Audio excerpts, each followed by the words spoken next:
কেমন করে ঘুমাও তুমি, কেমন করে ঘুমাও তুমি, ফজর করে কাজা।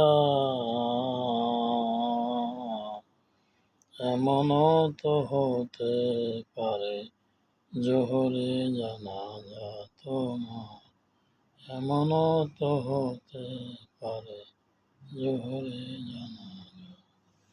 মুসলিম মহিলা জন্ম নিলে মুসলমানের ঘরে, কাফির মুমিন তো পাক্তা হয় নামাজের পরে, নামাজের পরে। বেনামাজি মারা গেলে, বেনামাজি মারা গেলে নাই কেউ কোনো দাদা, এমনও তো হতে পারে জোহরে জানাজা তোমার, এমনও তো হতে পারে জোহরে জানাজা।